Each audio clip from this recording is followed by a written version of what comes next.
Alors, bonsoir tout le monde, bienvenue dans le Web Journal de Radio-Québec, édition du 15 décembre 2024. Donnez-moi un pouce par en haut si le son et l'image sont corrects. C'est le dernier Web Journal avant ma pause. Je prends une pause la semaine prochaine, le 22. Je reviens pour le souper de Noël de Radio-Québec le 25. Et voilà, donc je voulais compléter ce soir l'analyse sur évidemment ce qui se passe en Syrie puisque c'est majeur. Et depuis que j'ai fait le Web Journal, bien, il y a beaucoup de personnes qui ont compris, mais il y a encore énormément, il y a tellement d'informations. On dirait que tout est fait pour que nous ne comprenions pas qu'est-ce qui se passe là-bas. Plein d'informations contradictoires, des informations non sourcées. Des informations, de la spéculation, et, ça part dans tous les sens. Il y a plein de géopoliticiens qui font des analyses, disons, qui laissent à désirer. On va mettre ça comme ça.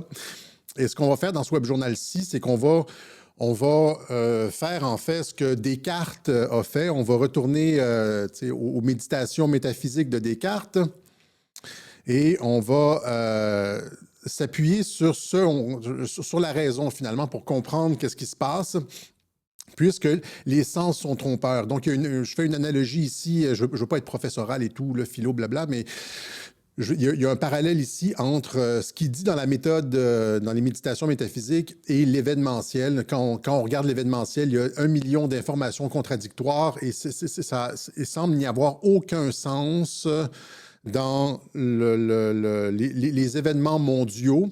Et donc, ce qu'on va faire, c'est qu'on va faire ce qu'on fait d'habitude à Radio-Québec, vision synoptique, timing, cui bono. Donc, on va appliquer encore une fois notre grille d'analyse, mais on va essayer de comprendre là, comment ce qui s'est passé en Syrie est possible. Et cui bono, c'est le peuple syrien. Et je vais commenter. C'est clair que si Bachar el-Assad a décidé de quitter le pouvoir sans tirer une balle, qu'il l'a fait, non pas, je ne pense pas que cet homme-là, c'est un héros à mon sens, là. C'est le seul qui a réussi à survivre à cette tentative internationale de déstabilisation du Moyen-Orient, du Proche-Orient. Kadhafi, Saddam, tout ça, ils sont passés. Assad est resté. Et je ne pense pas que cette personne-là pense réellement à sa vie. Je pense qu'il y a des rumeurs qui disent qu'il est parti avec des gazillions de trilliards de dollars et tout. Je pense que c'est un homme qui était prêt à mourir pour son pays et qui est parti parce que le peuple syrien va y trouver son compte. Et on va voir ça un petit peu plus tard. Vous allez comprendre un peu où est-ce que je m'en vais avec ça. Évidemment, on recadre ça dans ce que j'explique depuis le début, le plan de paix dans la région. Puis là, les gens disent « Ah, Alexis, comment tu peux parler de prendre le plan de paix, les bombardements, les morts, etc. » Prenez une respiration par le nez. Il y a premièrement une partie, encore une fois, si vous avez écouté les web-journaux, pas juste comme une fois de temps en temps, mais si vous avez écouté les web-journaux depuis un certain nombre d'années, vous comprenez, on expliquait que, c'est par exemple, encore une fois, je reviens, quand l'Iran, ça c'était une des trucs, les événements les plus récents, quand l'Iran a frappé Tel Aviv, c'était rien finalement, aucun dommage. C'était des frappes artificielles. Même chose quand l'Iran a rappliqué contre Soleimani sur les États-Unis, frappes artificielles, etc. Il y a une partie de cette guerre-là qui est fictive et les ententes ne se font pas en public. Okay? Il y a une partie de la guerre qui est fictive, les ententes ne se... Et donc, étant donné qu'il y a une partie de la guerre qui est fictive, les déclarations, par exemple, quand Trump dit qu'il va oblitérer la Corée du Nord ou l'Iran dit qu'Israël va être détruit la semaine prochaine avec leurs nouveaux missiles, blablabla, ça se passe jamais, etc. Vous devez comprendre que les déclarations sont trompeuses et on revient encore une fois à Descartes. Il faut y aller avec la raison, prendre un peu d'altitude et ce que les géopoliticiens ne font pas. C'est bol, je veux dire. Et là, encore une fois, je ne veux pas être professoral, mais il y a quelque temps, je me suis aperçu que dès mes premières années, j'avais reçu quantité de fausses opinions pour véritables. Et que ce que j'ai depuis fondé sur des principes si mal assurés ne pouvait être que fort douteux. Et là, c'est la phrase clé en arrière. Tout ce que j'ai reçu du présent pour le plus vrai et assuré, je l'ai pris d'essence. Dans notre cas, c'est l'événementiel. On prend des trucs, on voit des images, des vidéos, on regarde l'événementiel, puis on prend ça pour sûr et assuré. Or, ce ne l'est pas et c'est toujours ce qu'on montre à Radio-Québec. L'événementiel est trompeur. hein, par les sens. Or, j'ai quelquefois éprouvé que ces sens étaient trompeurs et il est de la prudence de ne se fier jamais entièrement à ceux qui nous ont une fois trompés. À partir du moment où est-ce que l'événementiel nous a trompés, finalement, qu'il n'y a pas eu de Troisième Guerre mondiale, etc., on doit avoir un certain doute face aux déclarations, les événements, les vidéos, etc., et faire ce qu'il fait, c'est-à-dire prendre de la hauteur, reculer sur ce qui est certain. Et Descartes, c'est un des fondateurs du rationalisme. Et donc, fonder le raisonnement sur la raison, c'est ce qu'on va faire dans ce web journal-ci. On va voir, il y a des gens qui ont dit encore une fois, je veux pas être pompeux avec ça, mais je trouvais que le parallèle était intéressant. Descartes appliqué à, je veux dire, l'analyse de l'actualité et les sens trompeurs, etc., les médias. Et il y a toutes sortes de personnes qui disent, par exemple, tu sais, des déclarations on essaie de trouver la raison pour laquelle Assad est tombé si rapidement. On fait de très gros efforts. Les gens partout sur Internet font de très gros efforts pour éviter de concevoir qu'il pourrait y avoir un plan de paix, que Assad est parti comme Nasrallah très rapidement, que le Hezbollah n'a pas tiré ses missiles finalement, que les menaces, tu sais... Et les gens, étant donné que ça renforce Israël, apparemment, les gens vont dire, genre, n'aiment pas les conséquences de ça, puis vont, c'est toujours Israël qui gagne, etc., etc. Mais là, vous allez voir que le peuple syrien, selon moi, dans un plan de paix régional, tout le monde y gagne. Ça, c'est Trump. Trump, c'est celui qui fait en sorte, dans les négociations, par exemple, avec la Corée du Nord, etc., tout le monde y gagne. C'est un jeu à somme positive. Dans la théorie des jeux, il y a un jeu à somme nulle, c'est-à-dire quelques gains que la personne en face fait, c'est une perte pour toi. Et il y a aussi un jeu à somme positive, c'est-à-dire les deux gagnent. Et c'est ça ici. La Syrie est complètement détruite et elle va être reconstruite, etc. Et donc, c'est pas parce qu'on n'aime pas les conséquences, on aurait préféré garder Assad et que finalement, que ça nous empêche de voir les événements. Donc, allons-y, laissons la poussière retomber, essayons de mettre de côté nos préférences, notre pathos. Moi, j'ai rien, hein, je veux dire, j'ai absolument aucune préférence. Je veux dire, je marierais une Israélienne, une Palestinienne, il n'y aurait pas de problème. Peut-être la belle, comment elle s'appelle, Ruba Ghazal, si c'était pas une gauchiste, tu sais. Non. OK. Et donc, j'ai pas c'est pour ça que je regarde les choses comme de façon très, très, très objective à vol d'oiseau, parce que j'ai pas d'a priori du tout, du tout, du tout, du tout, du tout. OK. Donc, Assad, on va regarder ça, puis après ça, on va parler de Trump qui lance, ça fait une couple de fois que je suis sur le point d'en parler, qui lance le gouvernement américain dans la crypto-monnaie. Et ça, vous allez voir à quel point c'est une révolution. C'est une révolution comme l'imprimerie avec Gutenberg. C'est un changement radical de pouvoir. C'est la déstabilisation du pouvoir économique en place présentement. Les banques centrales vont être déstabilisées par ce mouvement-là du gouvernement américain. Ça ne peut pas être bon pour la Réserve fédérale qui, normalement, contrôle l'économie en augmentant, diminuant la masse monétaire. Ils sont capables de contrôler, faire s'effondrer les crashs. Les cycles économiques américains sont littéralement contrôlés de A à Z par la Réserve fédérale en augmentant l'accès au crédit, la masse monétaire, puis après ça, en restreignant la masse monétaire, qui fait qu'il n'y a plus d'argent, ça ne circule plus, et ça meurt, ça s'effondre. Donc, ils ont tellement de pouvoir ils ont un contrôle sur l'exécutif, ils sont capables d'imposer des nominations au président des États-Unis. Ça a souvent été le cas par le passé. Ils sont complètement indépendants.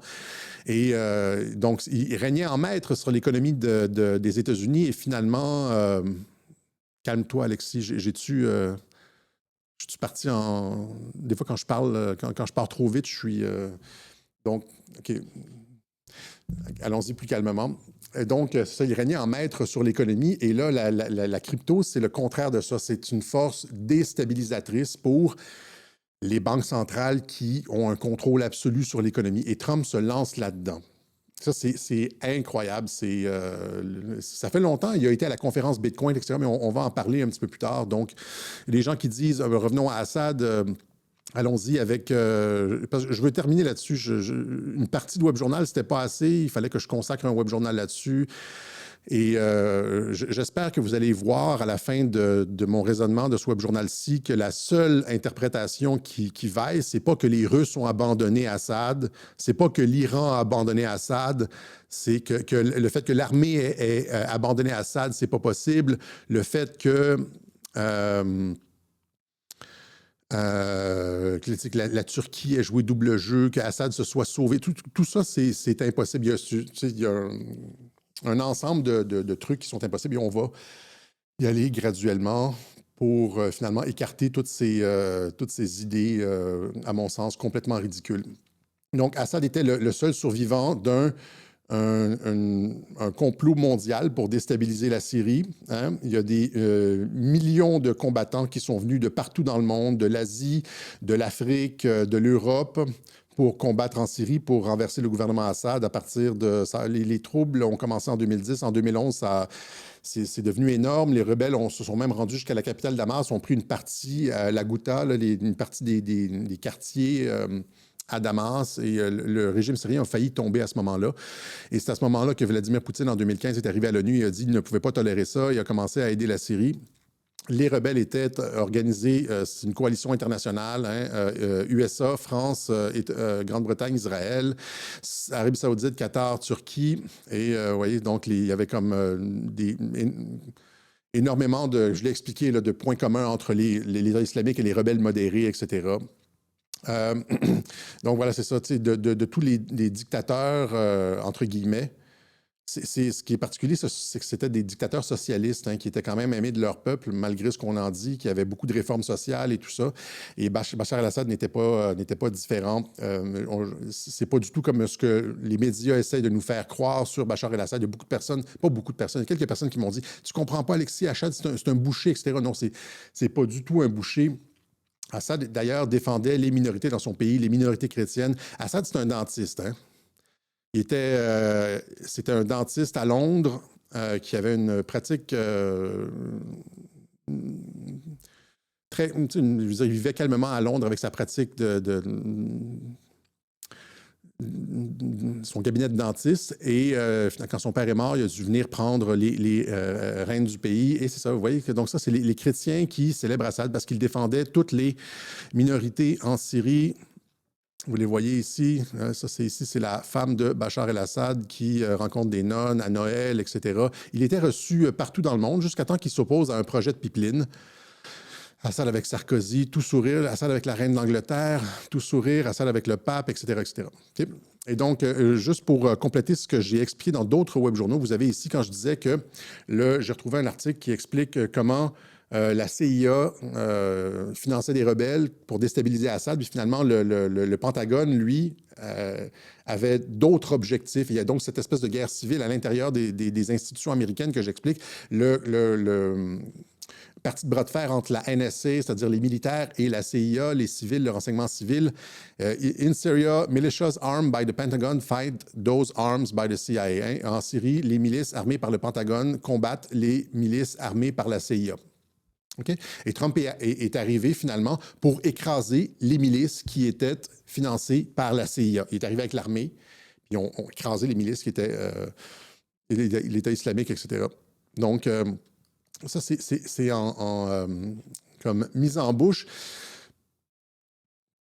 Je ne sais pas exactement par quel point commencer. Allons-y peut-être à l'essentiel, c'est-à-dire le fait, là, je pense que j'ai mal aligné mes planches ici. Le fait que l'armée n'ait pas combattu. OK? Premièrement, j'ai entendu l'argument qui disait « Ah, Assad a quitté pour éviter un bain de sang ». Non, ce n'est pas du tout le genre d'Assad de quitter pour éviter un bain de sang. Assad s'est battu pendant 10 ans et il y a eu, au bas mot, 500 000 morts dans cette espèce de, on dit guerre civile, mais finalement, c'est cette tentative internationale de déstabilisation de son régime. Il n'a jamais reculé. Des civils, des villages entiers se faisaient égorger par les rebelles islamiques. Et l'armée arabe syrienne a reconquis tout le territoire avec l'aide de, pratiquement pas tout le territoire, mais il y a des zones qui sont restées avec l'aide des Russes finalement. Mais ça a été une boucherie inimaginable avec des exécutions d'otages, etc. Et beaucoup de ce qu'on voit, j'ai vu beaucoup des vidéos qui circulent sur Twitter parce qu'on voit des rebelles tuer des membres de l'armée syrienne. Ça, ce sont des vidéos d'il y a 10 ans de la guerre civile. Ce ne sont pas des vidéos récentes, mais les gens reprennent ces vidéos-là en disant « Regardez ce que les rebelles font ». Ça, c'est des gens, je ne sais pas s'ils sont conscients de ce qu'ils font. C'est des gens qui pensent que finalement, c'est les États-Unis qui prennent le contrôle de la Syrie à travers ces rebelles-là. Et là, ils veulent combattre l'idée que les États-Unis prennent le contrôle de la Syrie en montrant des vidéos d'il y a 10 ans, en disant que les rebelles, maintenant, font ça. Or, c'est pas ça, là. OK, c'est pas ça. Il n'y a eu pratiquement aucun coup de tiré. Il y a eu une armistice qui a été offerte aux membres du régime syrien, et je veux dire des forces armées syriennes. Et comme je l'ai expliqué dans le dernier webjournal, 1,5 million de morts, c'est ça. Comme je l'ai expliqué dans le dernier... Premièrement, c'est ça. Assad n'a pas peur de combattre. OK? Ça, quand on dit pour éviter un bain de sang, vous parlez de quoi? Vous parlez de comme 40, 50 000 rebelles sans armes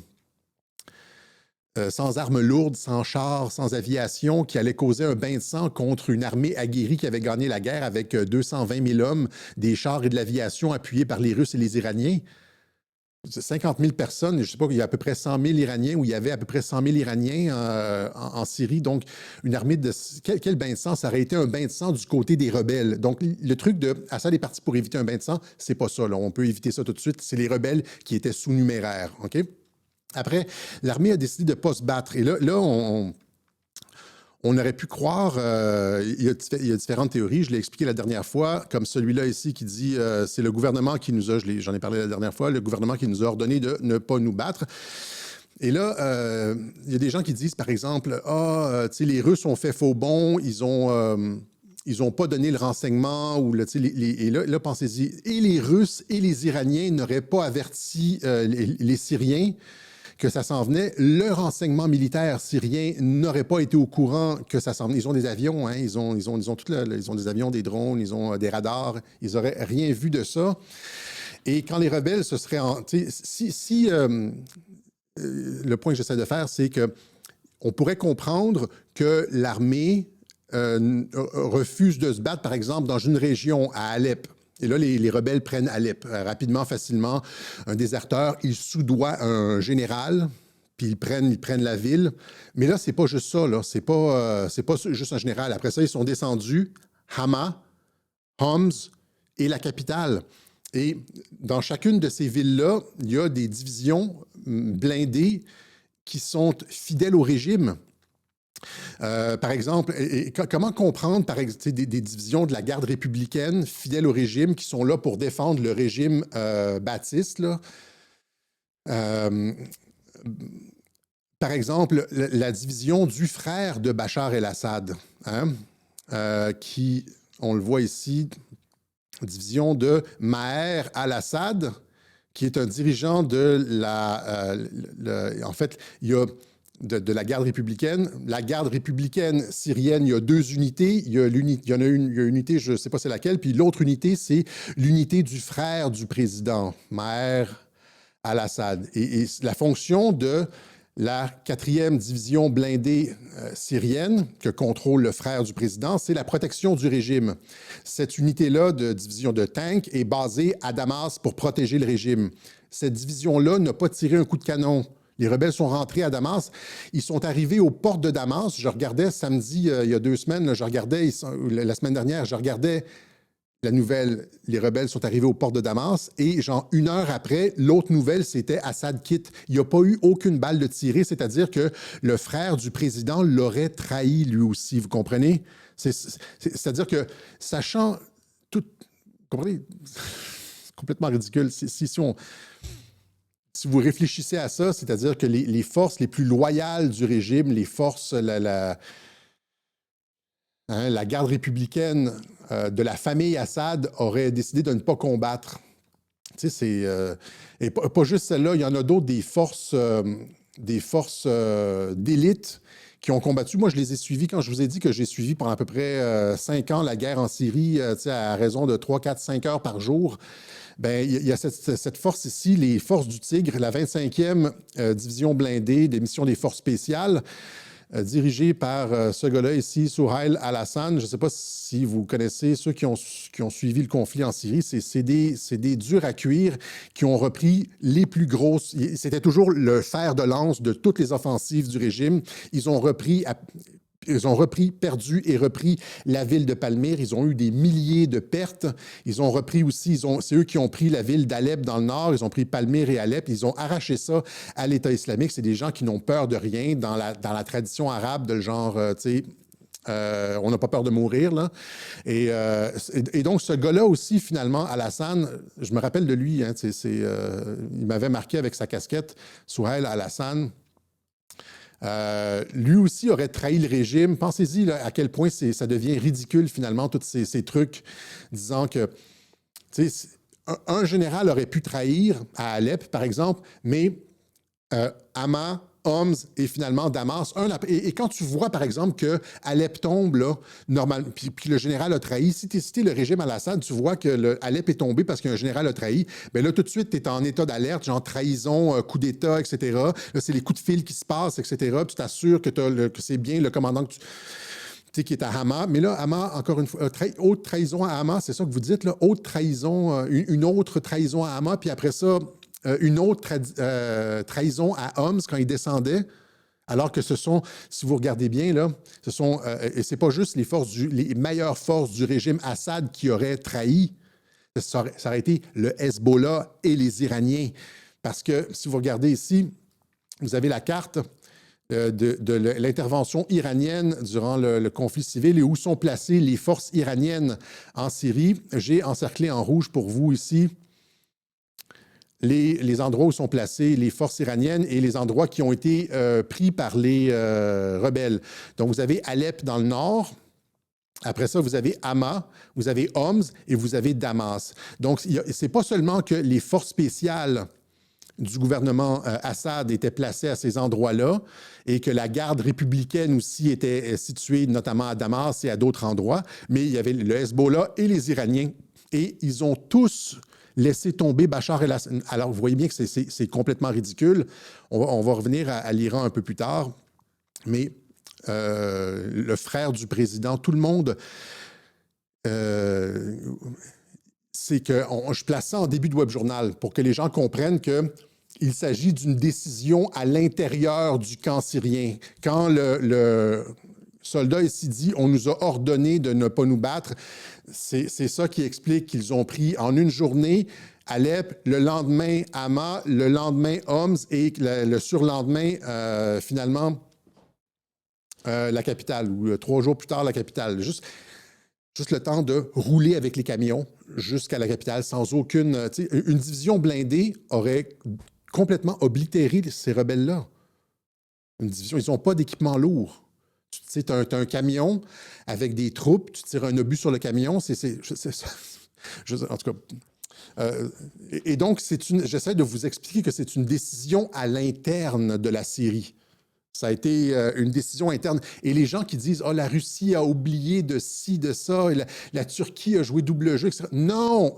Les forces à l'intérieur du régime n'ont pas combattu alors qu'ils auraient pu écraser cette microscopique petite rébellion avec 50 000 hommes. Ils auraient pu écraser la rébellion avec leurs tanks. Ils ne l'ont pas fait parce qu'il y a eu une entente diplomatique comme avec le Hezbollah qui n'a pas tiré ses missiles finalement, qui a laissé Israël détruire toutes ses bases. Pourquoi? Parce qu'il y a quelque chose de supérieur aux opérations sur le terrain qu'on doit essayer de défricher, qu'on doit comprendre. Et la meilleure interprétation, c'est celle que j'explique, c'est-à-dire qu'il y a un plan de paix régional, ça arrive avec le timing du retour de Trump, etc., etc. Mais les gens ne veulent pas voir ça.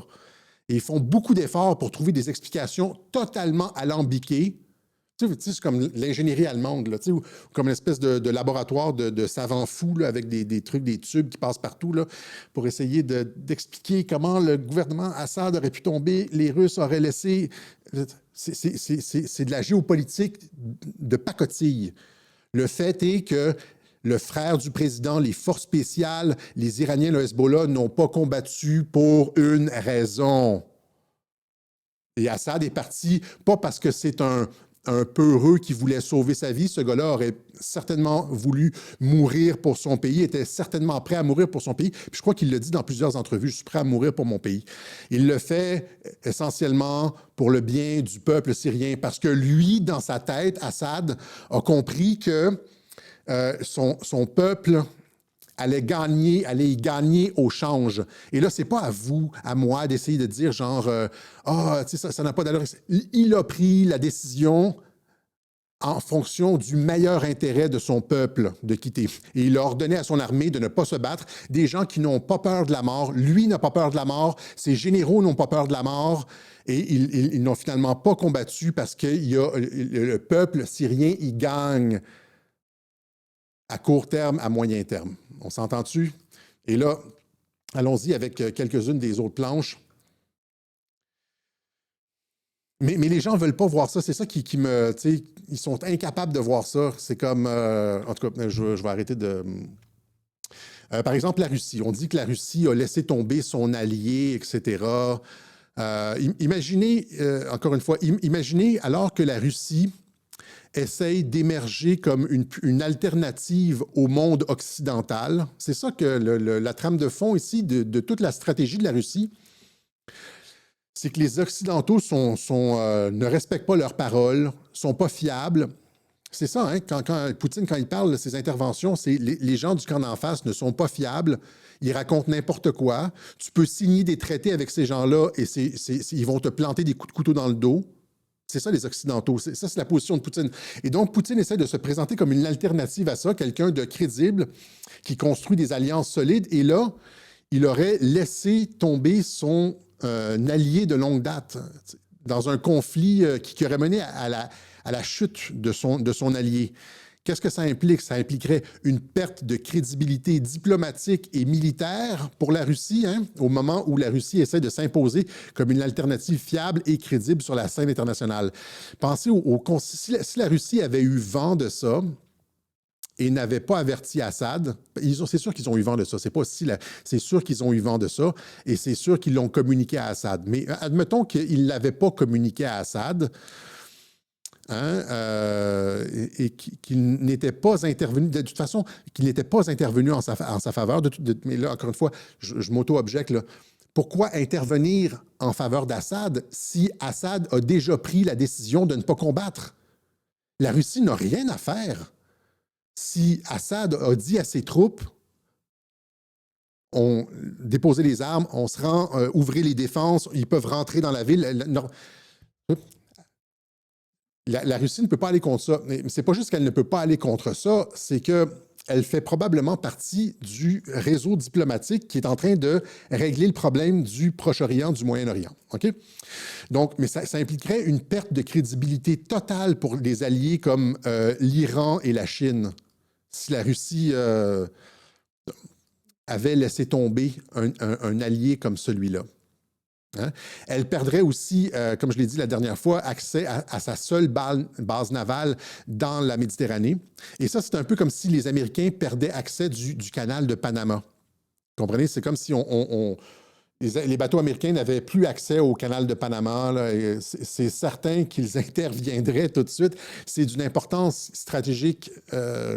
C'est tellement important au niveau stratégique que ça résulterait dans une guerre. Il y aurait une intervention américaine au Panama pour sécuriser les intérêts. C'est la même chose avec la base de Tartouse en Syrie. C'est la seule base russe en Méditerranée qui lui permet d'avoir des navires, des sous-marins, de ravitailler ses navires et ses sous-marins. C'est la projection de la force russe. Et là, ils auraient décidé de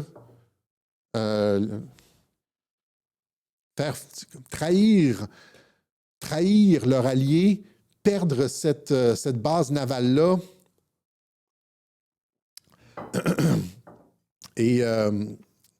Mais finalement, encore une fois, on nous avertit sur RT, la Russie négocie avec les djihadistes syriens sur des bases militaires. La base de Khmeimin et Tartouse, louée jusqu'en 2066, fonctionnerait normalement. Tiens. Hein? Donc, on nous dit, quelqu'un proche des négociations, la partie russe a obtenu des garanties de sécurité temporaire dont les bases militaires fonctionnent comme d'habitude. Okay? Donc, j'ai obtenu des... Et là, imaginez, si c'était comme ce que beaucoup disent, j'ai la misère avec mes mots aujourd'hui, là. Si c'était comme ce que beaucoup de personnes essaient d'affirmer, c'est-à-dire que les djihadistes, finalement, c'est une prise de contrôle des États-Unis sur la Syrie. Pourquoi est-ce qu'on voudrait laisser aux Russes leur base? La première chose que les rebelles auraient fait, ça aurait été de sortir les Russes de là. Ben non, les Russes peuvent rester. Ah! Vous voyez que si c'était un coup de force des États-Unis dans ce coin-là, les Russes ne resteraient pas. Ils ne garderaient pas leur base de Khmymin et la base aérienne de Khmymin et la base navale de Tartouse. Vous comprenez? Donc, c'était comme convenu à l'avance. Par nécessité, si tu laisses faire, encore une fois, les choses se passent en coulisses à l'avance. Et là, ce que vous voyez, c'est-à-dire que les forces ils sont rentrées, les forces ont déposé les armes, il y a eu un remplacement rapide de gouvernement, etc. Ça n'aurait jamais été possible sans des ententes à l'avance sur les bases russes là-bas. Et là, ici, il y a un truc intéressant. Alexandre Dugin qui dit que la Syrie a été une trappe pour Erdogan, hein, qui a fait une erreur stratégique monumentale. Il a trahi la Russie.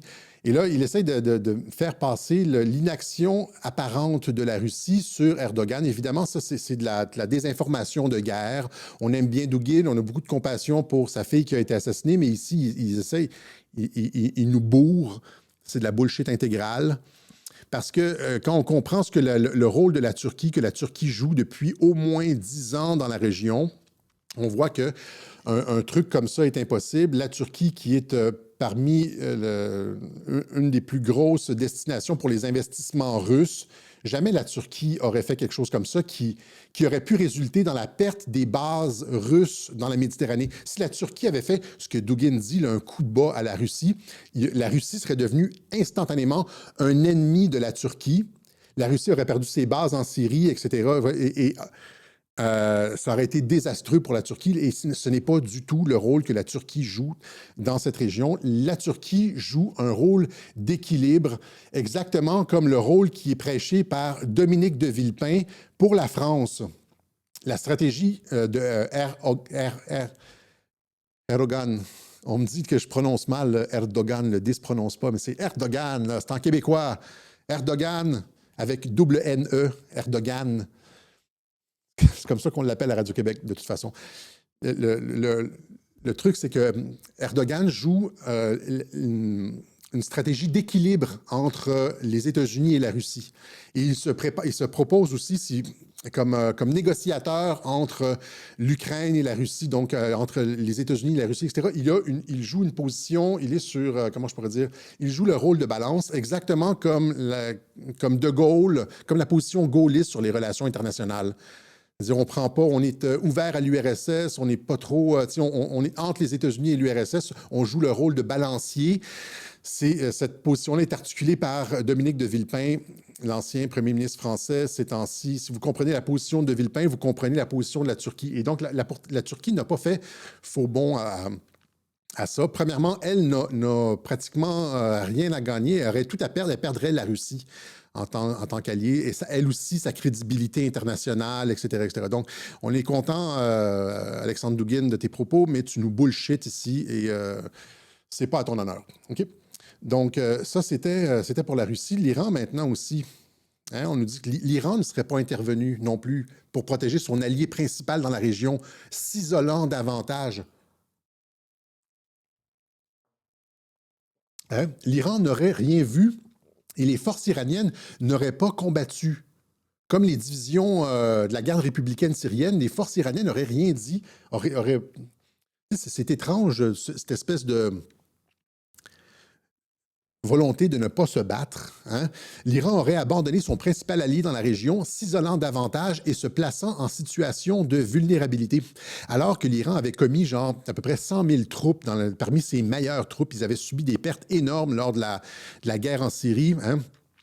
Iran admits heavy casualties in Syria. Hein? Des pertes énormes. Et là, ils auraient finalement laissé partir Bachar el-Assad sans dire un mot. Hein? Alors que le régime était lui-même, le régime Assad était lui-même stabilisé par l'Iran et le Hezbollah. Il y avait les divisions d'élite du régime, plus l'Iran, plus le Hezbollah. C'est comme ça qu'ils avaient gagné la guerre, etc. Mais encore une fois, juste pour revenir sur Alexandre Dugin, là, on voit bien que c'est la bullshit. Il essaie de mettre ça sur la Turquie. Mais si la Turquie avait trahi et avait finalement laissé rentrer les djihadistes, ils les avait comme... Il reste quand même... On voit que c'est de la bullshit parce qu'on parle de 50 000 djihadistes contre 220 000 réguliers de l'armée syrienne armés jusqu'aux dents avec des tanks, plus le Hezbollah et l'Iran. Ils n'ont aucune chance de gagner. Ils n'ont aucune chance de gagner. Et c'est le régime de Bachar el-Assad qui a décidé de ne pas se battre. Donc, il fait juste raconter n'importe quoi. Là, hein, il fait juste raconter n'importe quoi. C'est pour ça que je vous disais en début de Web Journal, je disais faire attention aux déclarations, l'événementiel, etc. Restons sur la raison. Restons sur la raison. Vous voyez ici, Syrian Chaos, Iran's 100,000 troops to power Assad's turf war. Donc, 100 000 troupes parmi les plus aguerris, la garde républicaine aussi, les gardes révolutionnaires du régime, là, sont allés prêter main forte. Les deux étaient comme ça. C'était... le régime Assad était soutenu par l'Iran et eux aussi, en plus, auraient abandonné la Syrie. Vous comprenez ça? Alors que l'Iran affirme que Bachar el-Assad n'a pas sollicité son aide. Ah! Ça, c'est sur RT. Donc, non seulement Assad ne s'est pas battu, mais il n'a pas sollicité l'aide de l'Iran. Qu'est-ce qui se passe? Oui? Donc, c'est pour ça que je dis que toutes ces élucubrations de géopoliticiens, de l'Iran a fait faux bond, la Russie n'a pas vu, la Russie a besoin de ses troupes en Ukraine, etc. Il n'y a rien de ça. Il n'y a rien qui appuie. Quand on comprend que c'est le régime lui-même de Bachar el-Assad qui a décidé de ne pas se battre, que les divisions d'élite de la garde républicaine qui protègent le pouvoir ne se sont pas battues, que le Hezbollah, les Iraniens ne se sont pas battus, etc. Là, il faut arriver à un autre genre de réflexion. Alors, par exemple, on pourrait dire les États-Unis auraient damé le pion de la Russie. Trump aurait finalement poursuivi la politique de déstabilisation d'Obama, alors que Barack Obama essayait de renverser Bachar el-Assad, probablement pour le pipeline et d'autres raisons aussi pour Israël, etc. Alors que Barack Obama essayait de déstabiliser avec l'État islamique là, qui a été construit par Barack Obama et la CIA. Trump, lui, après avoir critiqué ça, ferait exactement la même chose. Ça serait un méchant salopard. Ici, voici Trump qui critique Obama pour la création de l'État islamique. ISIS is honoring President Obama. He is the founder of ISIS. He's the founder of ISIS. Okay? He's the founder. He founded ISIS. Voilà. Encore une fois, si les États-Unis avaient décidé de renverser Bachar el-Assad, le régime se serait battu. Mais non, le régime ne s'est pas battu. L'Iran ne l'a pas appuyé, la Russie non plus. Si c'était réellement les États-Unis qui étaient derrière ça, la Russie aurait jamais laissé ça passer, n'est-ce pas?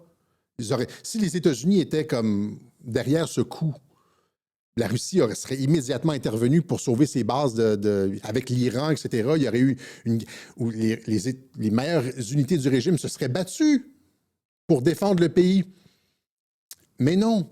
Et ici, encore une fois, Bachar el-Assad, c'est celui qui a refusé de se faire dicter sa politique et qui a dit à des dizaines de reprises, des centaines de reprises dans les entrevues que le destin de la Syrie va être gouverné par les Syriens. Et quand vous voyez les entrevues de Bachar el-Assad, vous comprenez que c'est pas le genre de bonhomme qui s'en laisse imposer. Je vous montre ici une entrevue qu'il avait faite avec Christian Amanpour de CNN, où il dit « Le futur de la Syrie va être décidé par les Syriens, pas à Washington, pas nulle part ailleurs, par les Syriens. » Mr. President, you know the rhetoric of regime change is headed towards you from the United States. They are actively looking for a new Syrian leader. They're granting visas and visits to... Donc, elle parle de la tentative de renversement, on parle de changement de régime, et là, on donne... Les troupes arrivent de partout dans le monde pour vous renverser. Qu'est-ce qui se passe? Syrian opposition politicians, they're talking about isolating you diplomatically and perhaps a coup d'etat or your regime crumbling. What are you thinking about that? I feel very confident for one reason, because I was made in Syria, I wasn't made in the United States, so I'm not worried. This is Syria. Il dit, j'ai pas peur de ça. Moi, j'ai été produit, je suis un produit de la Syrie. Je suis pas un produit des États-Unis. I was made in Syria. Hein? Et donc, ça vous donne tout de suite le caractère du bonhomme. C'est pas quelqu'un qui bouge, qui change d'idée, etc., comme les Américains, qui changent leurs alliances, qui sont pas fiables, etc. Il dit, c'est le destin de la Syrie va être décidé par les Syriens juste après. A decision should be made by the Syrian people, nobody else in this world. So we don't discuss it in Syria. What would happen, do you think, if there was an alternative to you? Donc, le destin va être décidé par les Syriens, etc. Encore une fois, Assad se serait battu s'il y avait eu une Xème tentative de déstabilisation. Assad se serait battu pour défendre la souveraineté de son peuple. Et là, c'est pas ça qui s'est passé. Il a volontairement quitté, il a ordonné à ses unités de ne pas se battre et il a volontairement quitté. Qu'est-ce que les géopoliticiens qui commentent ont, je veux dire, comment ça se fait que les géopoliticiens qui commentent ne sont pas capables de prendre ça en considération? OK? Et donc, finalement, et encore une fois, si c'était les États-Unis qui attaquaient, pourquoi aurait-il décidé avec la Russie, pourquoi permettrait-il à la Russie de garder leur base? Je reviens avec ça, là. Pourquoi la Russie pourrait garder, si c'était les États-Unis qui faisaient un coup fourré, comme certaines des personnes nous le disent, là, pourquoi est-ce que les États-Unis laisseraient à la Russie la possibilité de garder ses bases? Vous comprenez que chacune de ces idées-là ne tient pas la route, ne tient pas la route. Et donc, on en revient toujours au plan de paix. Trump qui s'entend d'ailleurs super bien avec Poutine, ça serait la fin de l'entente Trump-Poutine, n'est-ce pas? Si les États-Unis étaient derrière une intervention armée pour renverser le régime syrien, pour couper de la Méditerranée, ça, c'est le genre de choses que l'État profond fait, mais Trump et Poutine s'entendent bien. Et ils veulent remplacer les mondialistes. Et Trump, c'est pas un interventionniste comme ça, et c'est le contraire. Il ramène les troupes à la maison. C'est pas du tout dans la personnalité, l'ADN de Trump, qui contrôle Biden, là, d'opérer ce genre de truc-là. Et de toute façon, on en revient toujours les rebelles syriens n'ont pas la force pour renverser le gouvernement Assad. Point. Parce que ça s'arrête là. On met beaucoup de mots, puis c'est comme... mais les rebelles n'ont juste pas la force. Ils n'ont pas l'équipement, ils n'ont pas la force pour renverser le gouvernement Assad. Un, et deux, les forces gouvernementales n'ont pas combattu. C'est comme, la fourmi qui terrasse le lion. Mais tu te dis, si la fourmi terrasse le lion, tu dois te dire, genre, tu dois trouver une explication. Parce que le lion l'a voulu. Il s'est laissé, je ne sais pas, c'est peut-être un mauvais exemple, mais vous comprenez ce que je veux dire. Et donc, ici et là, je reviens encore une fois au timing, la question de qu'est-ce qui fait en sorte Assad quitte le pouvoir. C'est pas quelqu'un de peureux, c'est pas quelqu'un qui a peur pour sa vie, c'est pas quelqu'un qui a fui la Syrie avec du cash. Il y a peut-être une fortune personnelle, mais c'est pas quelqu'un qui l'a fait comme qui s'est sauvé avec de l'or, comme les politiciens comme au Panama ou qui quittent le pouvoir avec de l'or. Et puis, c'est pas son genre. C'est le gars qui se serait sacrifié pour la Syrie. Donc, il l'a quitté. Il a demandé à son ami pourquoi il le fait. Parce qu'il y a un plan de paix qui arrive. C'est la question du temps. Parce que Trump arrive. Pourquoi tous ces événements-là se passent 1 mois, 2 mois, 3 mois avant l'arrivée de Trump? Parce que Trump le dit, on règle la paix, le Moyen-Orient se règle dès que j'arrive au pouvoir. Les hostilités arrêtent le jour 1 quand j'arrive au pouvoir. Il l'a dit, ça. Et pour vous montrer aussi, puis il a dit... c'est parce qu'il y en a tellement de personnes qui m'écrivent avec des récriminations de Israël, les salopards, blablabla. Oui, bon, mais regardez ici, là. Trump endorses a separate Palestinian state. Je suis quand même un petit peu dyslexique aujourd'hui. Trump endorse a separate Palestinian state. Trump qui appuie un État palestinien séparé. C'était en 2018, lors de sa conférence de presse, la première fois qu'il rencontrait Netanyahou. Il dit ici, donc ça c'est... j'ai pas retrouvé le vidéo de la conférence de presse, mais il dit finalement... Trump a dit au premier ministre Benjamin Netanyahou qu'il préfère un résultat qui permettrait aux Palestiniens d'avoir un État séparé. Donc, Trump est pour ça. C'est ça qui s'en vient, là. Je l'ai expliqué depuis le début. Hein? I like a two-state solution, dit Trump. That's what I think works best. J'aime les solutions à 2 États. C'est ce que je trouve qui marche le mieux. Hein? Donc...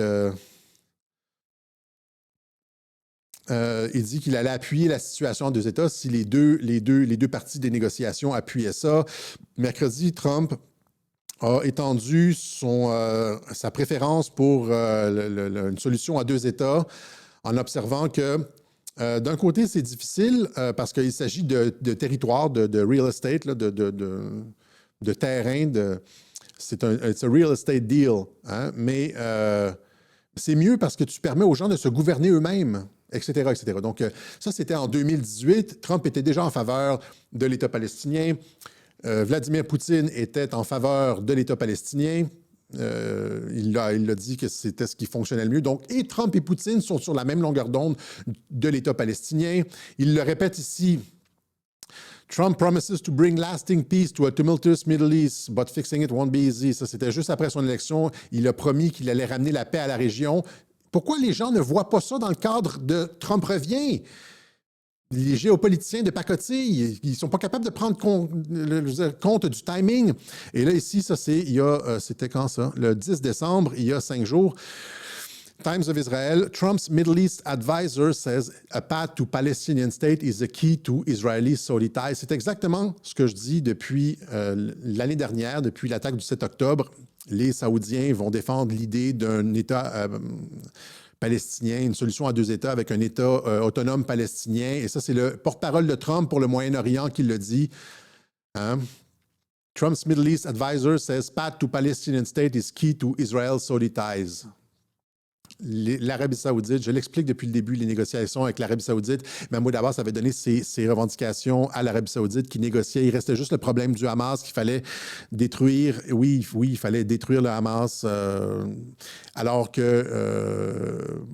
oui, plusieurs des commandeurs sur le terrain avaient promis de détruire l'État d'Israël, etc. Donc, même chose avec le Hezbollah, il fallait détruire les bunkers, etc.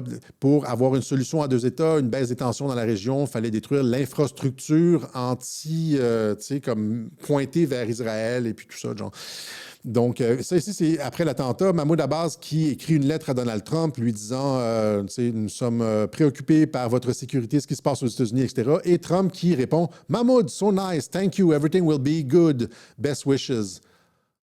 Ou bien comme Mahmoud, il l'appelle par son prénom, là. Mahmoud, everything will be nice, so nice, thank you, everything will be good, everything will be good, everything will be good. OK? Et là, donc, qu'est-ce qu'on peut... Donc, il y a ce plan de paix-là qui se profile à la région, solution à deux États, etc. Mais outre la question palestinienne, qu'est-ce qu'il peut y avoir derrière ça? Il peut y avoir... Les gens m'ont demandé c'est quoi qu'il y a pour la Syrie, etc. Eh bien, regardez le genre d'entente que Trump a offert à la Corée du Nord. Tu t'abandonnes ton nucléaire et tu vas devenir une puissance économique majeure. Hein? C'était ça finalement. Trump, en 2019, Trump deal could make North Korea an economic powerhouse. L'entente pourrait faire de la Corée du Nord une puissance économique majeure.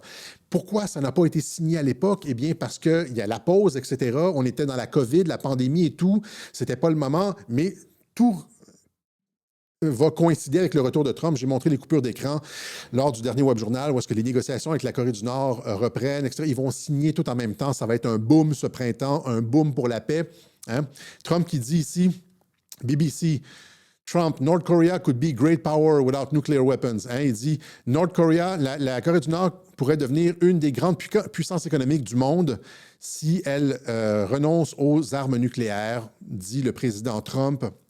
Et donc, c'est une promesse économique, c'est une promesse de développement économique pour la Corée du Nord. La Corée du Nord, il y a de la famine, il y a tout, c'est difficile, c'est comme pas développé. Ça ressemble à Cuba, c'est comme c'est pas développé, OK? Et donc, il pourrait y avoir un développement. Tu regardes la Corée du Sud, la Corée du Nord, tu regardes juste la nuit en satellite, là, la Corée du Sud est toute illuminée, la Corée du Nord, c'est noir. Il n'y a pas d'électrification, pas beaucoup en tout cas. C'est moins développé. Ne dites-moi pas, là. Non, Alexis, c'est moins développé. On s'entend que c'est moins développé, là. OK? Donc, Trump dit, Trump says North Korea can be great economic power, but experts say it's uninvestable. Trump dit ça pourrait être une grande puissance économique, mais les experts disent que non. De toute façon, non. C'est toujours non. Les experts disent que non. Hein? Voilà. Donc, ça, c'était pour la Corée du Nord. Même chose, il l'a répété dans un tweet. Le président, ça, c'est un tweet de Trump en 2019, le 24 février 2019. Il dit Le président Kim sait, peut-être mieux que quiconque, que sans armes nucléaires, son pays pourrait rapidement devenir l'une des plus grandes puissances économiques du monde en raison de sa situation géographique, de sa population et de lui-même. Il a plus de potentiel de croissance rapide que n'importe quelle autre nation. Et effectivement, si les embargos et tout ça cessent, si on libéralise la frontière avec la Corée du Sud, s'ouvre et les investissements se fondent sur la Corée du Nord, il pourrait y avoir un boom économique incroyable avec l'ouverture. Imaginez l'ouverture. Ça serait Kim qui resterait là. Ça serait comme la Chine. Ça serait comme une espèce de une royauté ou juste whatever. Mais ça serait et ce que je suppose, puisque Assad, c'est pas un peureux. Assad, c'est pas quelqu'un qui s'est sauvé avec de l'argent comme un traître. C'est quelqu'un qui était prêt à mourir pour la Syrie. Que Assad, c'est un souverainiste qui a dit que le sort de la Syrie allait être décidé en Syrie et que lui-même était prêt à mourir pour la Syrie. C'est-à-dire que ce qu'il a fait, quand il a pris la décision de quitter le pays, demander à ses armées de ne pas se battre, c'est parce qu'il y a quelque chose comme ça, un développement économique incroyable pour la Syrie, plus la création d'un État palestinien, etc., etc., etc. Étant donné que c'est le genre de truc que Trump offre, c'est le genre de truc qu'il y a sur la table, la Syrie est complètement détruite après presque 10 ans de guerre civile, mais guerre civile, de tentative de déstabilisation du régime, des quartiers entiers qui ressemblent à Gaza. Hein, quand il y a une guerre, ça ressemble à ça en passant. Quand il y a une guerre moderne, là, si vous regardez, les gens disent Gaza, c'est complètement détruit. Ben oui, regardez la plupart des villes que les Russes prennent aux Ukrainiens, il ne reste plus rien. Il y a comme genre 2 poteaux, puis c'est juste des ruines. Il n'y a pas d'édifices, il n'y a pas beaucoup d'édifices qui restent debout. Il y a tellement de bombes qui sont utilisées que tout est rasé. Quand on dit les Russes ont pris telle ville, les Russes ont pris telle ville, ben c'est rien, ça ressemble à ça. Là.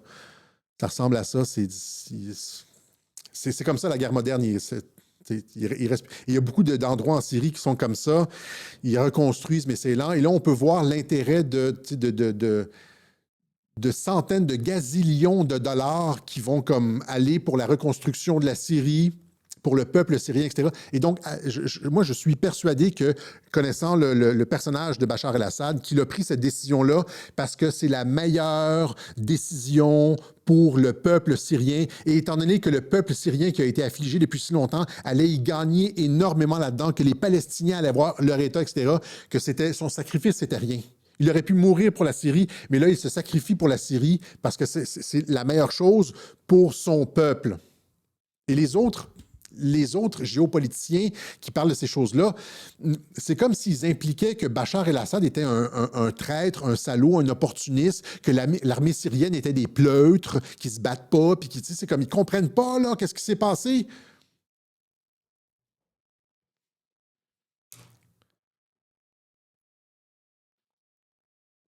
C'est tellement pas compliqué. C'est le même pattern que la Corée du Nord.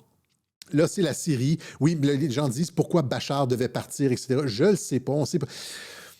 Pour X raisons, parce que je ne peux pas tout expliquer. Là, je peux pas tout expliquer. Mais pensez juste en termes de rationalité. On va faire un petit résumé. J'espère que je n'ai pas trop fait de fautes là-dessus. Pour que la thèse de la chute surprise du gouvernement Bachar el-Assad soit valable, Assad qui veut dire le lion. Hein. Bachar el-Assad, c'est le lion du désert. C'est pour ça que j'ai appelé mon web journal comme ça. C'est un hommage à Bachar el-Assad qui a pris la bonne décision pour son peuple. Son peuple va y gagner, les Palestiniens vont y gagner, etc. On a une analyse optimiste à Radio-Québec et ce n'est pas de l'optimisme stupide, c'est de l'optimisme qui est basé sur la raison et sur les faits. OK?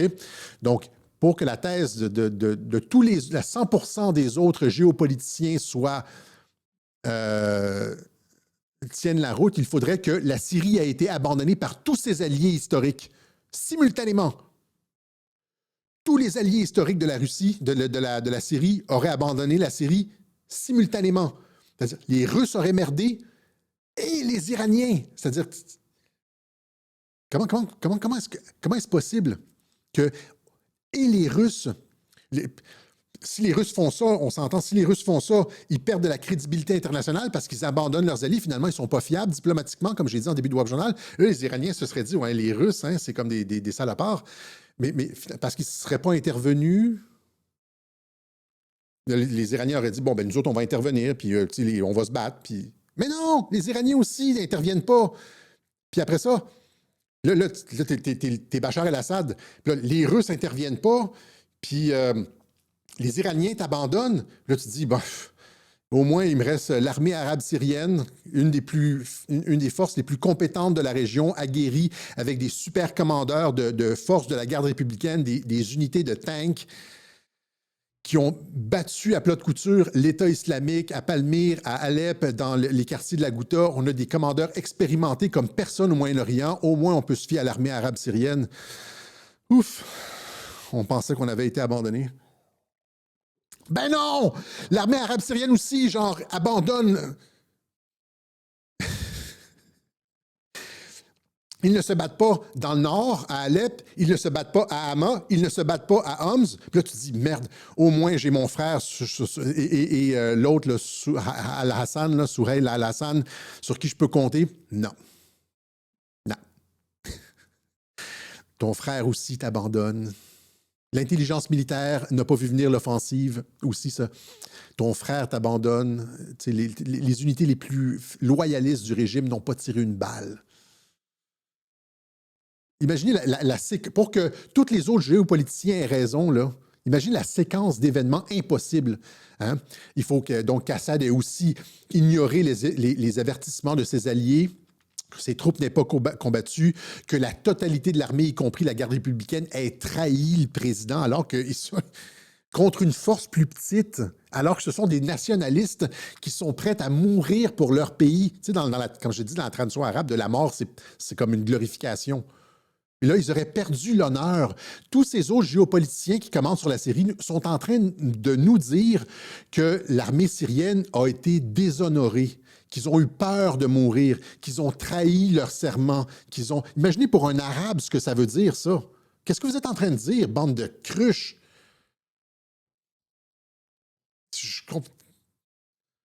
Et aussi, finalement, que Assad, le sans-couille, se soit sauvé comme un lâche, abandonnant son peuple avec des caisses d'or, genre, tu sais, après une reconquête héroïque et historique de son pays. Qu'il ait eu peur de mourir. Imagine, c'est tout ça, c'est complètement ridicule. C'est complètement ridicule. Alors qu'on a une fucking explication comme Trump revient, il veut signer la paix, on parle d'une solution possible à 2 États palestiniens, le Hezbollah, puis regardez le contexte, le Hezbollah, lui aussi, est comme... a disparu rapidement sans trop se battre, sans tirer ses missiles. Là, il y a une reconfiguration du Moyen-Orient. C'est diplomatique, c'est pas militaire, c'est pas un coup. Il y a personne qui a merdé. C'est juste, ça a été entendu. On s'est entendu d'avance pour ça. Ça crève les yeux. Je parle aux autres géopoliticiens qui inventent des hosties d'affaires, de l'ingénierie allemande. Comme l'autre a fait une déclaration de... Ben, c'est ça. Je m'en porte, j'ai l'air d'un fou, là. C'est ce que je voulais dire sur la Syrie, finalement. C'est que c'est ça, que la disparition du Hezbollah n'aurait pas non plus rien à voir avec la démission d'Assad et la paix au Moyen-Orient, etc. Donc, c'est ça. Je pense que c'est clair. OK, il y a des gens qui disent c'est clair. Pourquoi? Je viens juste de l'expliquer, là, parce que ce que Trump a offert à la Corée du Nord, il va probablement offrir la même chose. C'est pas juste Trump, là, ça va être la Russie, etc. Là. Il va y avoir on s'en va vers la paix. Fait qu'à partir du moment où on s'en va vers la paix, qui perd là-dedans? C'est le complexe militaro-industriel qui ne recevra plus des centaines de milliards de dollars. L'argent, Trump le dit des dizaines de fois. Pourquoi on dépense des trillions de dollars pour des guerres qui nous donnent rien alors que notre pays est en ruine? Au lieu de dépenser des trilliards de dollars sur la guerre, sur des troupes, des bombardiers, des obus, whatever, on peut dépenser cet argent-là pour reconstruire, pour avoir de la paix, puis avoir du bien-être partout. C'est un jeu à somme gagnante, comme je disais en début de Web Journal. C'est un jeu à somme gagnante. Trump, c'est comme ça. C'est un jeu à somme gagnante. Tout le monde gagne. Si on va vers la paix, tout le monde gagne. OK? Donc...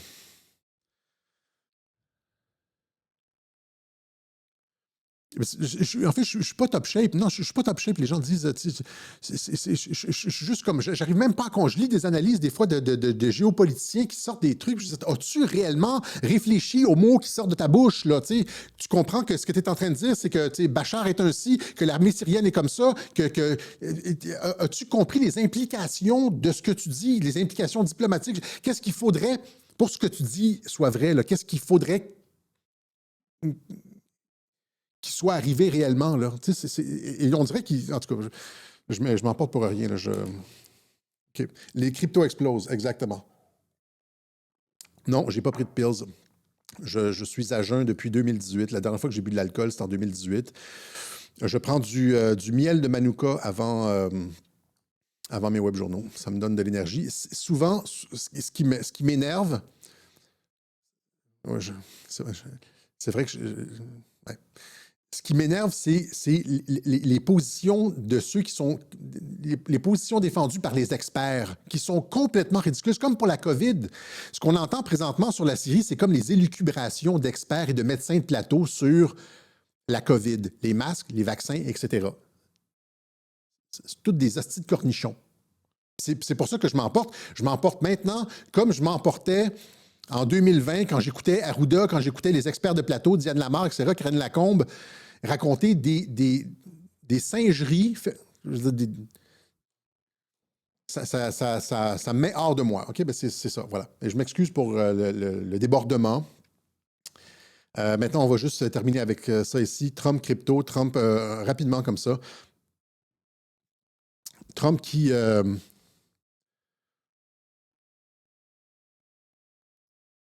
Trump, des cornichons, exactement.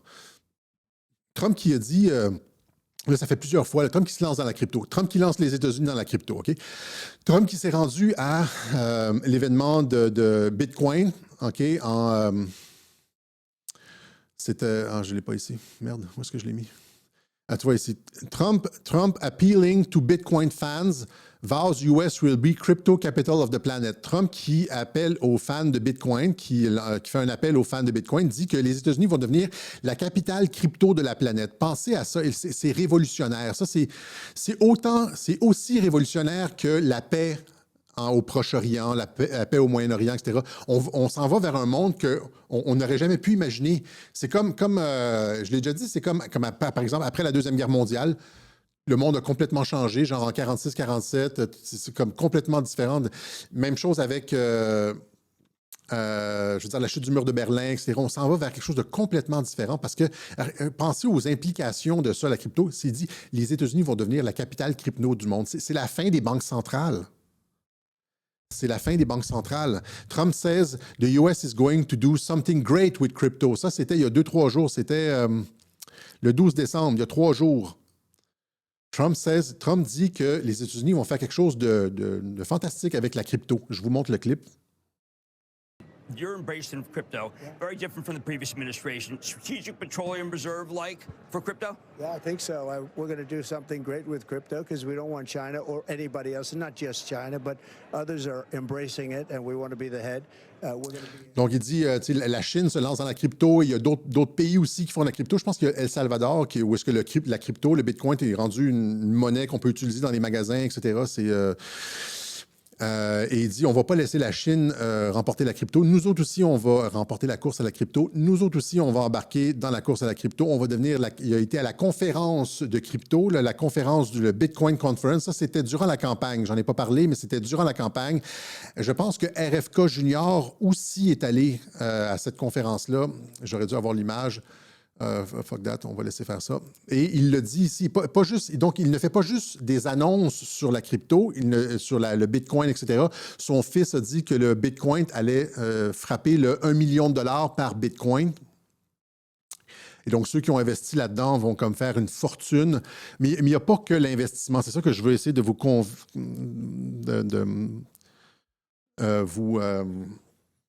vous transmettre, c'est que c'est pas une question de faire de l'argent. C'est ce que ça implique politiquement aussi pour les banques centrales. C'est la fin, littéralement, des banques centrales. Quand je commence à utiliser, parce que le Bitcoin, notamment, c'est pas contrôlable par personne.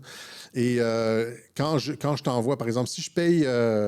j'ai pris un taxi récemment et le gars conduisait une Tesla. Puis je parlais de crypto avec mon fils et il a dit, il est embarqué dans la discussion, le conducteur, et il a dit, j'ai acheté ma Tesla avec du Bitcoin. Et donc, Tesla accepte le Bitcoin comme mode de paiement. Et à partir du moment où est-ce que ça se répand comme ça, où est-ce que c'est un mode de paiement qui est à l'extérieur du contrôle des banques centrales. Mais j'y arrive à ça, là, mais il n'a pas seulement fait des déclarations, il n'a pas seulement été à la conférence du Bitcoin, il n'a pas seulement, lorsqu'il était à la bourse, dit que nous allons faire quelque chose de cool avec le crypto. Il a nommé un ministre de la crypto, ici. I am pleased to announce that David O. Sachs will be the White House AI and crypto czar in this important role in guide policy of the... Il a nommé un ministre de la crypto-monnaie. Imaginez comment se sent la Réserve fédérale là-dedans. Là. Tout le monde sait que le crypto, c'est des échanges à l'extérieur du contrôle. C'est-à-dire que c'est de la masse. C'est comme si on créait de la masse monétaire en plus du dollar US. Normalement, c'est juste, si tu veux acheter une voiture, c'est comme... on utilise des dollars, puis eux autres peuvent, comme je le disais en début de Web Journal, retirer des dollars du marché ou inonder le marché de dollars dépendamment de... Mais à partir du moment où est-ce que tu peux faire des paiements dans d'autres systèmes, c'est comme si tu augmentais la masse monétaire, puis ça, c'est à l'extérieur du contrôle des banques centrales. Et Trump se lance là-dedans. Il y a des gens qui pensent encore que Trump est contrôlé par l'État profond, alors que c'est le coup de grâce.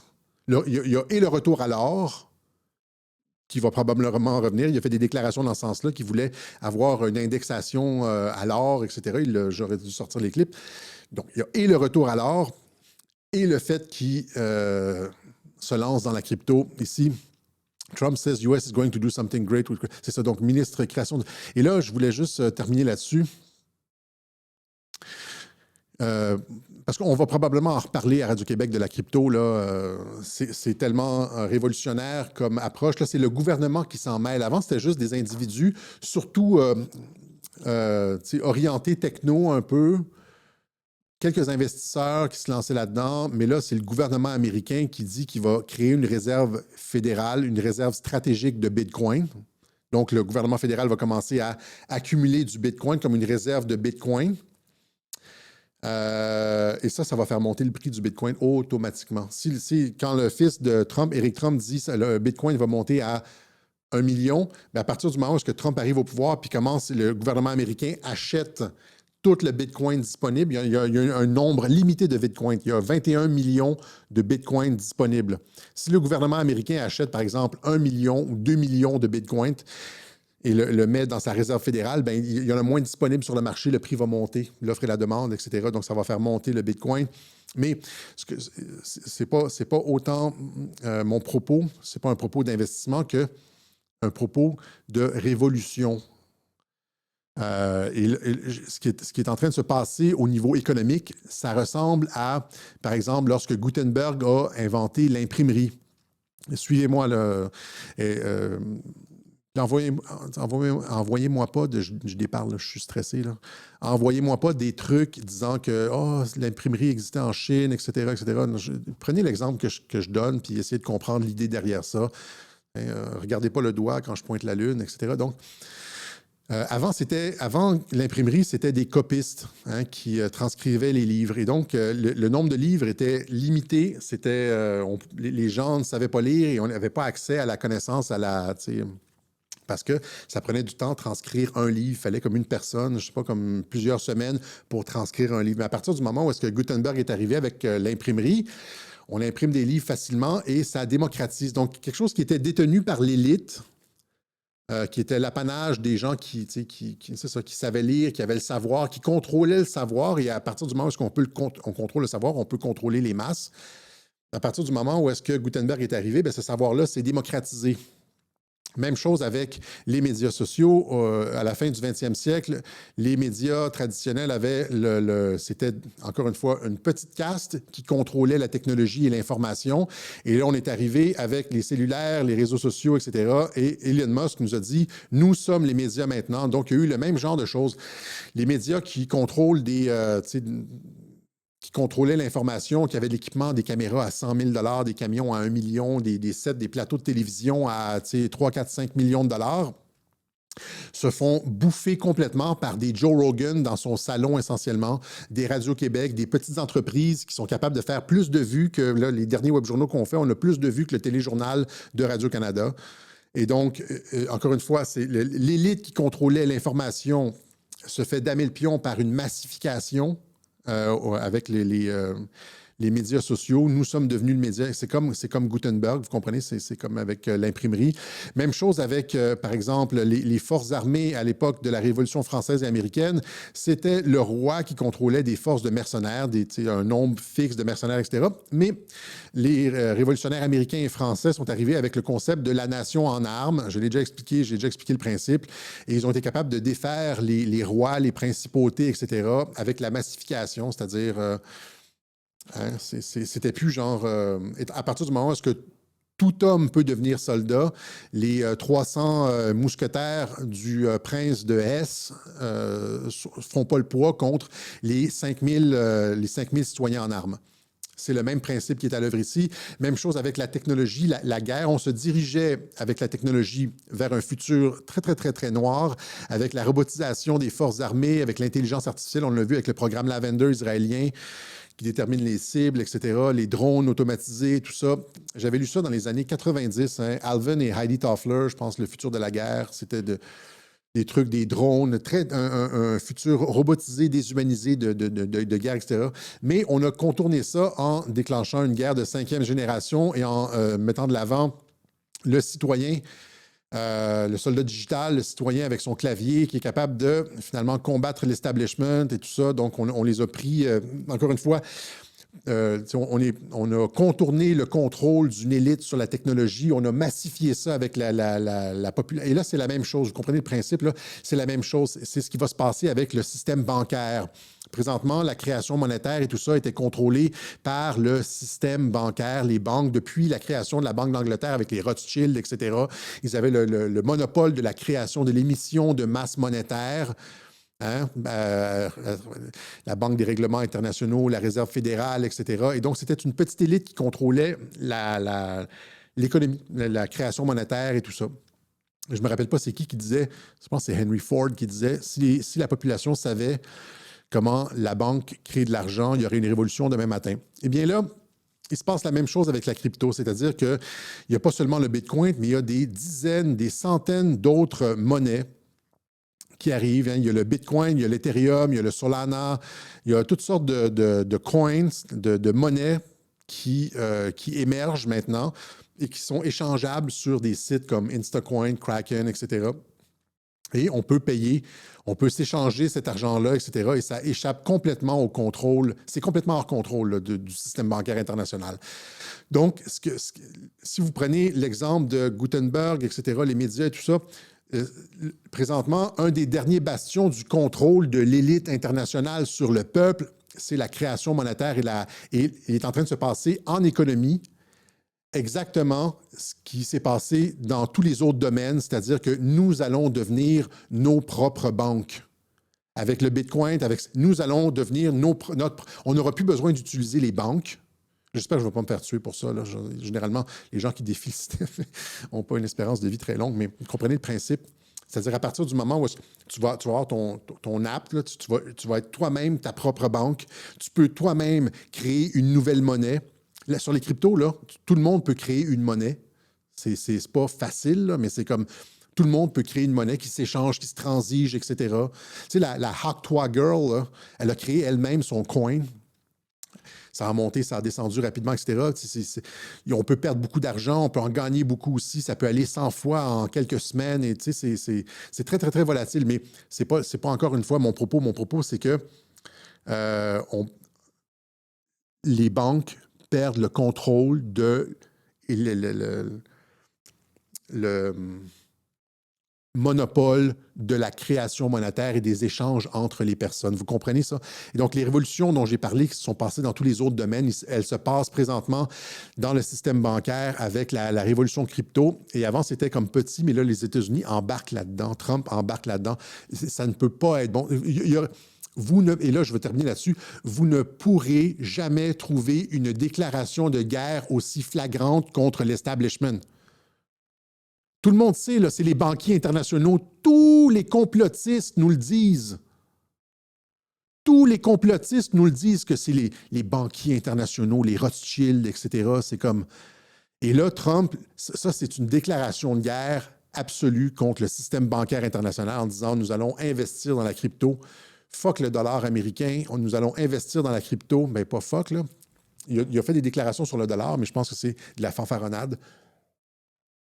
Parce que Sun Tzu, tu ne veux pas nécessairement déclarer tes intentions tout de suite, mais on n'aura jamais, aucun président américain n'aura mis de l'avant une déclaration de guerre contre l'establishment bancaire aussi frontale que celle qui a été faite par Donald Trump. Il est allé, pas seulement ça, quand il a fait sa déclaration sur le Bitcoin, il est allé à la bourse. Là, cette semaine, il était à la bourse de New York, au New York Stock Exchange. Là, ding, ding, ding, il a sonné la cloche. C'était la première fois depuis Ronald Reagan qu'un président américain sonnait la cloche.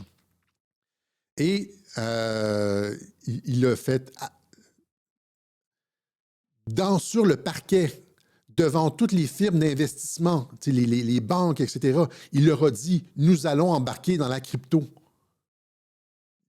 C'est tellement osé comme move, j'allais dire, mais c'est un anglicisme, comme attaque frontale. C'est comme quand Trump s'est rendu à l'ONU dire « Le mondialisme est terminé, le futur appartient aux patriotes ». C'est comme quand il s'est rendu au Forum international de Davos, dire vos petites affaires de sans-frontiérisme, etc. C'est terminé, on ramène de la frontière. Il va sur chacune des positions mondialistes et il dit c'est la fin. Il est allé à l'ONU, le mondialisme est terminé. À Davos, l'ouverture des frontières, c'est terminé. Il va à la bourse, il dit le contrôle bancaire, c'est terminé. On investit dans Bitcoin, ça va être un boom de la crypto.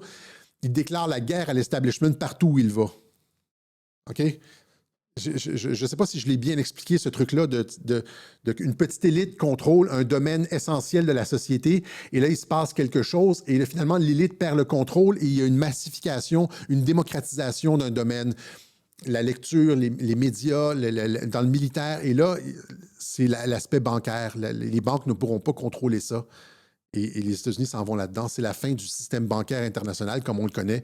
Dans 20 ans, 25 ans, nous allons être notre propre banque, comme nous sommes présentement notre propre diffuseur. Avant, il fallait aller comme à un éditeur, tu sais, comme « Veux-tu publier mon livre? J'aimerais... » Là, maintenant, tu peux être ton propre éditeur, tu peux être ton propre broadcaster, tu peux avoir ton propre show. On vous invite d'ailleurs à partir vos shows. On n'a plus besoin des médias, on est nous-mêmes placés au centre de nos vies. Et c'est ça avec la crypto, c'est la version. Okay. Donc, c'est ça que je voulais dire. Donc, c'est extrêmement positif. La paix au Proche-Orient, finalement, on change. Quand il va revenir, le monde va tellement changer. Là. Paix en Asie avec la Corée du Nord. Il voulait inviter Xi, le président chinois, à son inauguration le 20 janvier. La paix dans le monde, on n'a jamais connu ça de nos vies. Révolution dans la crypto, l'économie change complètement. Des nouvelles technologies vont arriver. Ça va être comme... OK? Bon, c'est ça. Les gens disent très clair, Alexis, merci pour ton explication. Ça veut dire on arrive à la fin. OK? Il y a toujours des gens qui disent non, Trump est tenu, là, il le contrôle. On a envie de les étrangler. Mais bon, c'est ça qui est ça. Il y en a toujours qui sont durs de comprenure. On va remercier ceux qui ont fait une contribution au Web Journal de Radio-Québec. Donc, encore une fois, des analyses qu'on ne trouve pas ailleurs, c'est grâce à ceux qui contribuent qu'on est capable de les mettre de l'avant. Les situations les plus compliquées, tant en politique nationale qu'internationale, rendues très, très, très claires à Radio-Québec, parce qu'on est capable d'exister, parce qu'il y a des gens qui nous soutiennent, des gens qui le font dans l'anonymat, et qui le font pour tous ceux qui ne peuvent pas contribuer. On les remercie du fond du cœur. Les contributeurs de Radio-Québec, chacun d'entre vous. Oui, toi, la troisième rangée en haut. Là. Toutes vous autres. Et c'est ça. J'allais dire, on va clore cette année là-dessus, mais il reste, je pense, le 29, je suis supposé faire un web journal. Ça va être le dernier de l'année. Et donc, il y a différentes façons de nous aider. Merci à ceux qui le font par la poste, casier postal Aix-Cossette-Trudel, casier postal 3207 Saint-André, Montréal-Québec, H2L4Y5, par transfert Interac. Ça, je pense que c'est plus pour les Canadiens. Là. Réponse secrète, Alexis. On laisse toujours les coordonnées sur le site, le faire par carte. On a aussi par PayPal. Vous pouvez nous aider par PayPal. On est de retour sur Facebook. On vous l'a dit, là, on est rendu à 2,2 cas amis. Je m'excuse pour les gens de Facebook. Hein, c'est comme... j'ai des pages, j'ai des milliers de demandes d'amitié. Il faut que je les fasse manuellement. Des fois, je veux vérifier, parce qu'il y a un nombre limite d'amis, puis je veux vérifier que... où est-ce que j'ai mis ça, réseau? Je veux vérifier que ce ne soit pas des comptes automatisés. Donc, je regarde des fois le profil. Ça prend du temps. Soyez patient, je m'en excuse. Le souper de Noël de Radio-Québec. Hein, envoyez-nous vos clips de 10-15 secondes à alexiscossettrudel1@gmail.com, alexiscossettrudel1@gmail.com. Et il y a maintenant un nouveau réseau social québécois qui est apparu, Réseau Québec. Et je vais essayer d'y aller de cette façon-là. Où je me suis inscrit, qui a l'air prometteur. Et donc, on vous invite à vous y inscrire, à échanger. Il n'y aura pas de censure comme Facebook, etc. Est-ce que si je fais ça comme ça, est-ce qu'on voit? Oui, on voit. Autorisé. Je pense qu'il est un peu lent. Je ne sais pas pourquoi. En tout cas, ça ressemble à ça. Réseau Québec. On est là-dessus. Dommage qu'on ne puisse pas voir... Actu Québec, celui qui a fait ça, il est en train de l'upgrader, mais ça c'est moi. Ça ici, comme ça. Voilà. Donc, Réseau Québec, on va en parler, on va le partager, on va laisser le lien dans les commentaires. Ça commence, c'est un réseau québécois. J'ai raison d'en parler un petit peu au début, mais je suis toujours mindé dans mes affaires au début, et donc... on va en reparler de toute façon dans les autres web-journaux. C'est une initiative super intéressante. C'est fait 100% au Québec. Ça ressemble un peu à Telegram comme chat. Et puis, il y a des groupes de discussion. Et puis, je l'ai mis sur mon site aussi. Hein. Vous pouvez le voir sur mon site. Je pense que je ne vais pas y aller. On verra. Voilà. Donc, c'est ce qu'on avait pour vous aujourd'hui. Donc, là, je ne serai pas en ondes la fin de semaine prochaine. On va essayer je vais jeûner, tout ça. On va essayer de régler mon problème de surrénal. On refera un autre test à quelque part au mois de janvier. Donc, pause d'une semaine. On est désolé pour vous. Hein, je vais me sentir mal demain, dimanche prochain à 17h17. Je sais que c'est important pour les gens. Moi aussi, j'aime ça. Quand je ne suis pas là à 17h17, je dis, il est dimanche soir, je sais que les gens attendent. Puis moi, comme je fais autre chose. Mais une fois de temps en temps, j'essaie d'être là, toutes les semaines, des fois 2 fois par semaine. Là, une fois, voilà. Puis après ça, on revient avec le souper de Noël. Mercredi, le 25, à 17h17, c'est le souper de Noël de Radio-Québec. Ah, il y avait ce truc-là de Brigitte Macron qui a fait emprisonner une trentaine de vlogueurs français pour avoir parlé de sa relation avec Macron, genre pédophilie, et c'est effectivement de la pédophilie, et aussi avoir parlé de son identité de genre. C'est un gars avec une queue, là, il s'appelle Jean-Michel Trogneux, tout le monde le sait. D'ailleurs, on remarquera que dans les arrestations, je pense que Xavier Poussard, de Faits et Documents, n'a pas été arrêté parce qu'il a été très factuel. Donc, ils essaient de faire peur avec ça, avec ces arrestations-là. Essayer de dissuader d'autres personnes sur les réseaux sociaux de parler de la bite à Brigitte. Hein, de la bite à Jean-Michel. Mais je pense que c'est maintenant, on le sait, hors de tout doute, là, que c'est un homme et que c'est pas juste... En fait, c'est même pas une histoire de pédophilie, c'est une mascarade intégrale à la tête de l'État avec fausse identité couverte par les services secrets français. C'est un secret d'État qui est en train d'être découvert, qui est en train d'être révélé.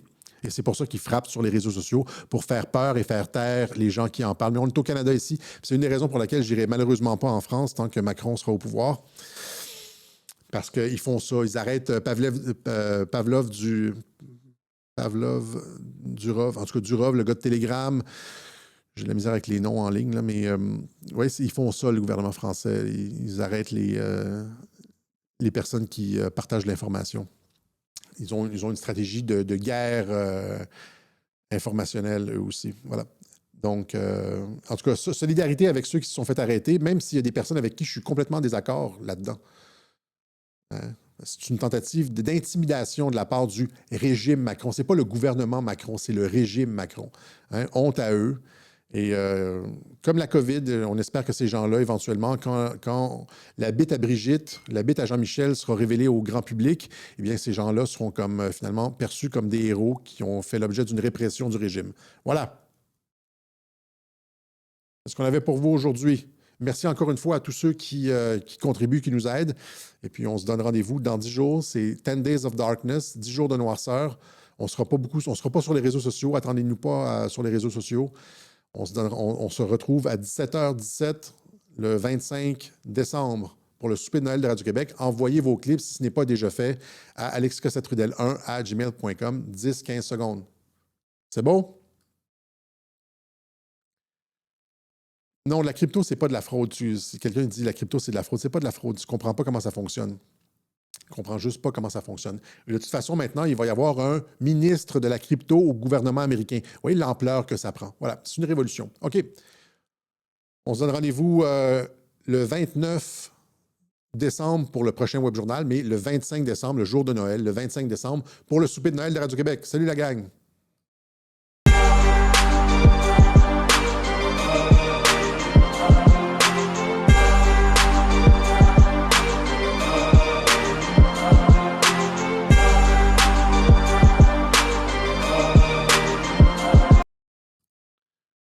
Oui, les gens disent qu'il va se passer plein de choses pendant mon absence. Il va se passer plein de choses pendant mon absence, oui, mais je ne répondrai pas. Là, je répondrai pas, désolé, je suis désolé. À moins qu'il y ait la guerre nucléaire et que les missiles partent, là, je ne répondrai pas. Fait que, on va laisser l'actualité se dérouler. Là. OK? Ciao!